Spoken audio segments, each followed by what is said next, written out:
Perubahan iklim tanpa kita sadari menjadi musuh besar seiring dengan pembangunan dan pertumbuhan ekonomi. Dalam KTT G20 yang berlangsung di Italia, para pemimpin negara sepakat untuk melakukan langkah bersama mengurangi dampak perubahan iklim. Presiden Jokowi menyebut diperlukan bantuan negara maju sebagai game changer untuk realisasi target pengurangan emisi karbon di negara berkembang.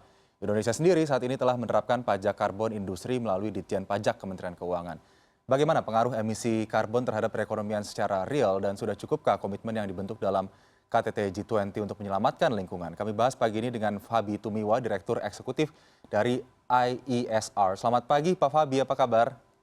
Selamat pagi Aldi, kabar baik. Oke, Pak Fabi ini bicara soal dampak perubahan iklim, emisi karbon nampaknya dari tahun tidak pernah berubah ya, selalu diperbincangkan di forum-forum internasional. Tapi jika melihat dari hasil G20 kemarin, bagaimana melihat kesepakatan yang timbul dari langkah para pemimpin dunia untuk mengurangi emisi karbon?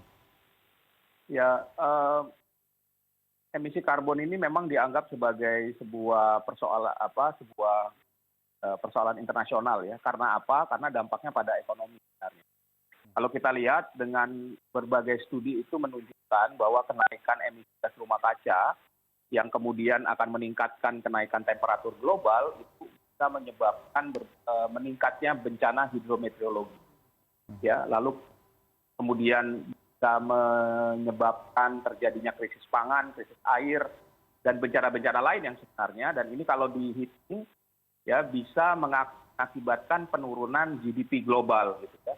Jadi kalau dilihat kenapa G20 negara-negara G20 sangat concern dengan perubahan iklim ini karena memang ada perubahan iklim itu membawa dampak pada pertumbuhan ekonomi global dan juga bisa menyebabkan persoalan-persoalan security misalnya ya yang kemudian biaya ekonominya menjadi lebih besar. Oleh karena itu negara-negara G20 yang bertanggung jawab terhadap 85% emisi gas rumah kaca diharapkan mengambil langkah-langkah yang drastis untuk bisa mencegah kenaikan temperatur global di bawah 2 derajat sebagaimana dan bahkan mencapai 1,5 derajat sebagaimana yang disepakati di dalam persetujuan Paris atau Paris Agreement begitu.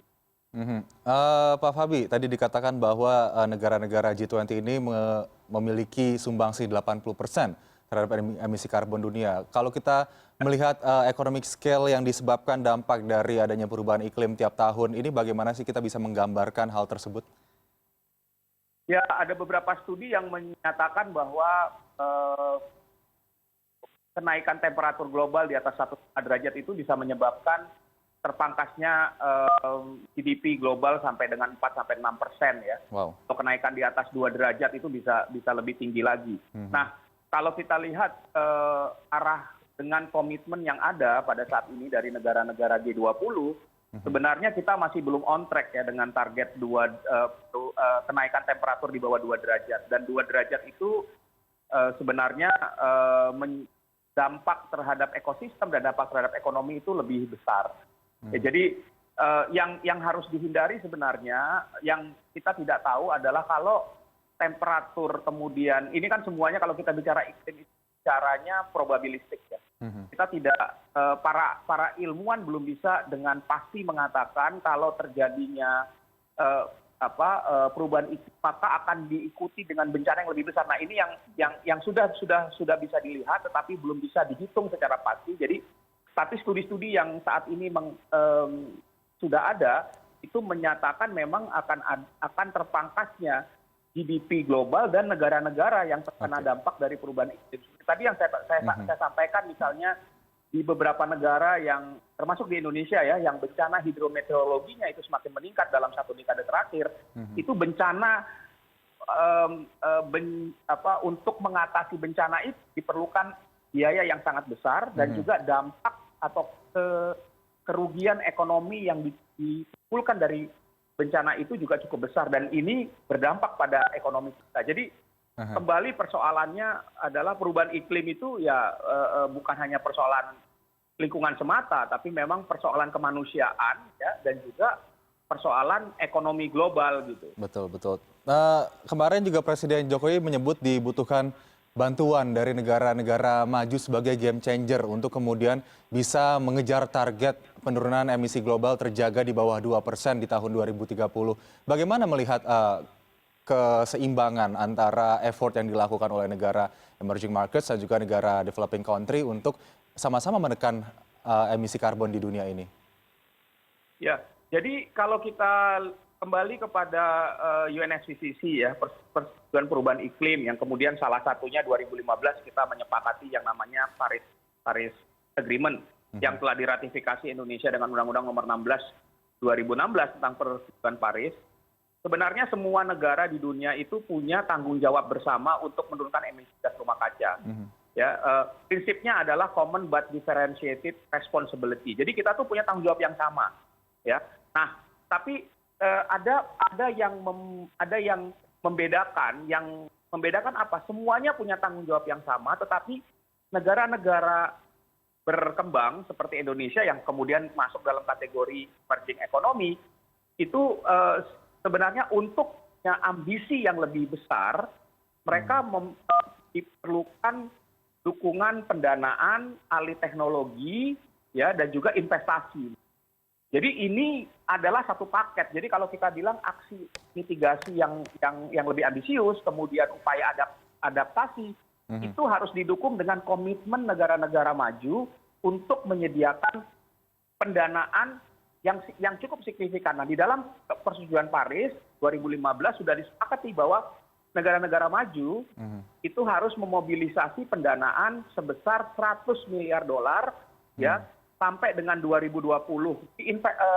Pembiayaan untuk iklim $100 billion per tahun mulai dari tahun 2020 itu adalah untuk mendorong aksi mitigasi dan adaptasi perubahan iklim di negara-negara berkembang tadi. Jadi yang disampaikan oleh Pak Jokowi sebenarnya dalam itu adalah selaras dengan apa yang menjadi semangat Paris Agreement.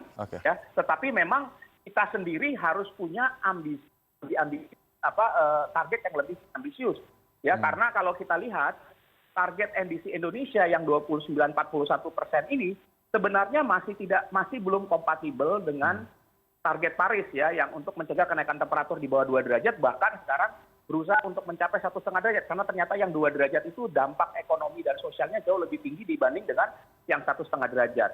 Jadi sebenarnya kalau Indonesia ingin punya ambisi yang ambisius, ya kita harus sampaikan ya, dan kemudian bisa dihitung berapa sih kebutuhan pendanaan, katakanlah kalau kita ingin menaikkan energi terbarukan kita sampai dengan 45% di tahun 2030, atau kita ingin benar-benar menurunkan laju deforestasi sampai dengan zero deforestation misalnya, ya ini kan bisa dihitung ya biayanya, dan ini yang kita sampaikan, dan nanti harusnya negara-negara maju bisa berkomitmen seperti yang kita lihat ya dalam kunjungan, kalau saya nggak salah Pak Luhut ke US kemarin. Lalu kemudian yang juga disampaikan oleh negara-negara G20 ya dalam beberapa kesempatan gitu, untuk mendukung Indonesia secara bilateral gitu. Yang disampaikan Pak Jokowi selaras, tapi kita sepertinya masih agak ragu untuk menyampaikan komitmen Indonesia yang lebih ambisius untuk mitigasi perubahan iklim.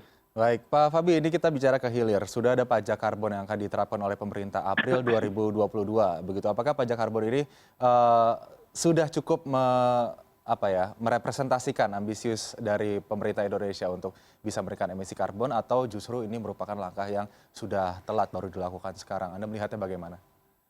Ya, jadi pajak karbon itu atau nilai ekonomi karbon sebenarnya kan sebelum Presiden ke G20 itu sempat menandatangani Perpres nilai ekonomi karbon yang memang belum banyak dibahas karena yang intinya ini karena jauh lebih luas daripada yang undang-undang harmonisasi pajak ya, mana di situ masuk pajak karbon.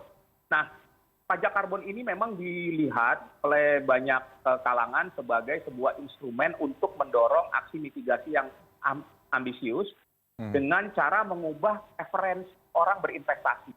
Kalau dulunya berinvestasi hanya berdasarkan pada biaya saja, nah sekarang dengan internalisasi biaya lingkungan yang dihitung sebagai pajak karbon, preferensi investasinya diharapkan berubah menuju teknologi yang lebih rendah karbon. Karena pelaku ekonomi menjadi sadar bahwa kalau dia tidak berinvestasi kepada teknologi yang rendah karbon, dia harus membayar lebih mahal. Nah, sebenarnya tujuannya itu. Tetapi kalau kita lihat dari semua kebijakan untuk merubah preferensi itu, maka ada beberapa syarat penting. Yang pertama, tentunya eksternalitasnya, externality cost-nya itu memang harus bisa melampaui threshold dari keputusan untuk investasi. Ya, lalu yang kedua, efektif di dalam pelaksanaannya, artinya tata kelola, compliance mechanism, measurement itu menjadi sangat penting.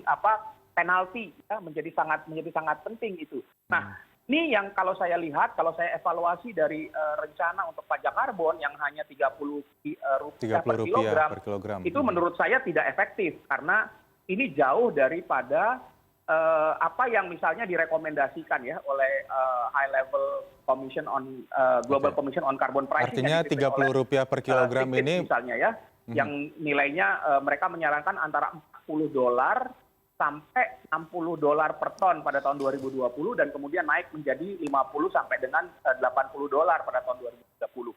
Kita mulai dengan kira-kira Rp30 kalau per tonnya, jadi hitungan saya kira-kira 2,4 US dollar, itu sebenarnya tidak cukup jauh ya dari 40 bahasanya.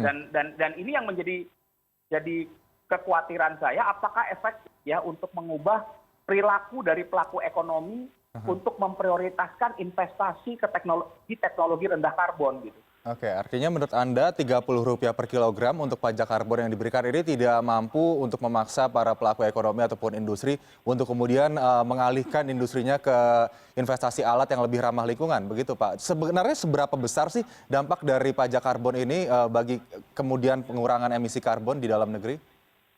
Nah, ini yang kembali, pengurangan emisi karbon itu kan adalah hasil dari aksi ya, hasil dari sebuah tindakan. Nah, tindakannya tadi didasarkan pada keputusan kita melakukan investasi. Jadi seberapa besar dampaknya itu tidak, saat ini saya tidak bisa bilang. Harusnya sisi pemerintah yang membuat peraturan ini mungkin sudah dilakukan kajian ya, seberapa besar dampak dari misalnya, dan secara model ekonomi itu bisa dihitung sebenarnya dampak dari mengenakan eksternalitas Rp30 per kilogram terhadap perubahan investasi. Tapi kalau kita lihat dari sisi abatement cost ya, biaya yang perlu dikeluarkan untuk melakukan mitigasi, rata-rata untuk teknologi mitigasi yang efektif untuk menurunkan emisi gas rumah kaca itu sudah dari beberapa kajian itu menunjukkan harga teknologi itu setara dengan 10 sampai $50 per ton. Ya. Jadi kalau yang yang tadi saya katakan kalau Rp30 itu kira-kira $2,3, $2,4 per ton, sepertinya teknologi-teknologi yang bisa untuk menurunkan emisi gas rumah kaca dalam skala besar itu masih belum masuk gitu. Jadi kemungkinan hanya menyentuh permukaan saja sih, nggak akan ada perubahan yang dampak yang signifikan ya terhadap perubahan emisi gas rumah kaca kalau kita analisis dari biaya teknologi yang saat ini tersedia di sektor pembangkit listrik, transportasi, dan juga sisi industri yang menjadi salah satu kontributor terbesar dari emisi gas rumah kaca di Indonesia. Baik, terlepas dari pajak karbon ini, kita harapkan para pelaku usaha industri ini bisa semakin sadar ya sebetulnya secara pribadi untuk menerapkan teknologi yang lebih ramah lingkungan, karena emisi karbon ini benar-benar bisa menjadi masalah untuk generasi ke depannya, tidak hanya di Indonesia tapi seluruh dunia, terkait dengan pengurangan suhu dunia dan juga bagaimana dampak-dampak bencana alam bisa ditimbulkan. Terima kasih untuk sebenarnya Bapak Feby Tumiwa, Direktur Eksekutif dari IESR, sudah bergabung bersama CNN Indonesia Today pada pagi hari ini. Selamat pagi Pak, salam sehat. Terima kasih.